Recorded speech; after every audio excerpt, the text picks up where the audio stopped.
Hey guys, welcome back to my channel Bindu vlogs. ఎలా ఉన్నారు అందరూ? నేనైతే చాలా బాగున్నాను అండ్ మీరు కూడా చాలా చాలా బాగుండాలని కోరుకుంటున్నాను. సో ఈరోజు అయితే నేను క్రిస్పీ ప్రాన్స్ ఫ్రై అనేటి చూపిస్తానండి మీకు.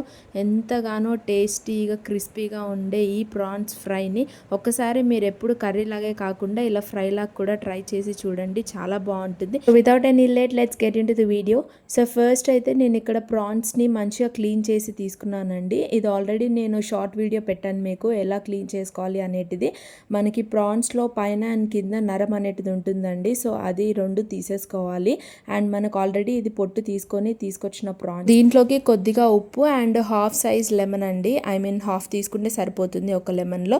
దాన్ని మంచిగా స్క్వీజ్ చేసుకొని మంచిగా ఈ రెండింటిని ప్రాన్స్కి పట్టేలా కలిపేసి ఒక 2 minutes ఆగి దాని తర్వాత ఇలా వాటర్ పోసుకొని దాన్ని మంచిగా కలపాలి, కడగాలండి. అండ్ అలాగే దాన్ని డ్రైన్ అవుట్ చేసేసుకోవాలి. నెక్స్ట్ అదే బౌల్లో ఇంకొన్ని వాటర్ పోసుకొని ఇలా ప్రాన్స్ని అయితే బేసిన్లోకి వేసుకోవాలి. మనం కొన్ని డ్రాప్స్ ఉంటే పర్లేదు కానీ ఎక్కువ వాటర్ అయితే పడొద్దండి.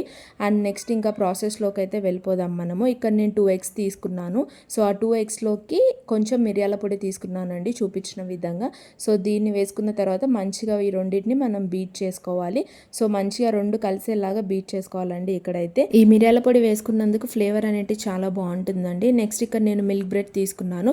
ఫస్ట్ అయితే ఒక 4 slices తీసుకున్నానండి. అండ్ ఎక్కువ తీసుకోకండి ముందే, బికాస్ ఎక్కువైపోతుంది మళ్ళీ. సో చూసుకొని మీరు మళ్ళీ కావాలంటే గ్రైండ్ చేసుకోవచ్చు. ఇలా చిన్న పీసెస్ లాగా తీసుకొని మిక్సీ జార్లోకి ఇలా మంచిగా మెత్తగా గ్రైండ్ చేసుకోవాలి. బ్రెడ్ క్రమ్స్ అంటారు కదండి, ఇదే అండి.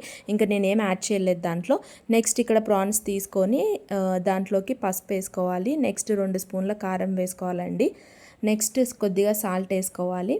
నెక్స్ట్ అల్లం వెల్లుల్లి పేస్ట్ వేసుకోవాలండి, జింజర్ పేస్ట్.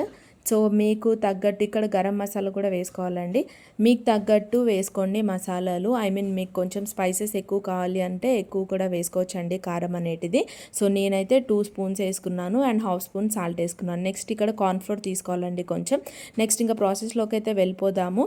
నేనైతే ఈజీగా మీకు చూపిస్తానండి, ఇక్కడ చూసేయండి. ఒక ప్రాన్ తీసుకోవాలండి ఫస్ట్, దాన్ని కార్న్ఫ్లోర్లోకి డిప్ చేయాలి. నెక్స్ట్ స్టెప్ వచ్చేసి తీసుకున్న ఎగ్లోకి దాన్ని డిప్ చేశాక నెక్స్ట్ బ్రెడ్ క్రమ్స్లోకి డిప్ చేయాలండి, ఫ్రంట్ అండ్ బ్యాక్ సైడ్. అన్నీ ఒకేసారి కాకుండా ఇలా కొన్ని అయితే చేసి పెట్టుకోవాలండి ఇందాక చూపించిన ఫార్మాట్లోనే. నెక్స్ట్ స్టవ్ పైన ఆయిల్ అయితే పెట్టేసుకోవాలి. నెక్స్ట్ ఇలా హీట్ అయిపోయాక మనం డీప్ ఫ్రై అయితే చేసుకోవాలండి ఇంకా ప్రాన్స్ని. సో ప్రాన్స్ అయితే మనకి గోల్డెన్ కలర్ వస్తే మాత్రం సరిపోతుందండి, మరీ మాడిపోవద్దు. మాడిపోతే అసలు టేస్ట్ అనేటిదే పోతుంది మనకి. సో ఇలా గోల్డెన్ కలర్ వస్తే సరిపోతుంది మీకు. సో అంతే అండి, ఇంకా క్రిస్పీ ప్రాన్స్ ఫ్రై అయితే రెడీ అయిపోయాయి. ఇక్కడ గోల్డెన్ కలర్లో చాలా బాగున్నాయి కదండి. వీటిని మనం ఆనియన్తో తీసుకుంటే మాత్రం వేడివేడిగా చాలా బాగుంటాయి. వీడియో నచ్చితే మాత్రం లైక్, కామెంట్ అండ్ షేర్ చేయండి. మీకు ఏమైనా డౌట్స్ ఉంటే మాత్రం కామెంట్ చేయడం మర్చిపోకండి. ముఖ్యంగా పిల్లలకైతే చేసి పెట్టండి, ఇలా మళ్ళీ మళ్ళీ అడుగుతారు, అంత బాగుంటాయి అనమాట. Bye guys.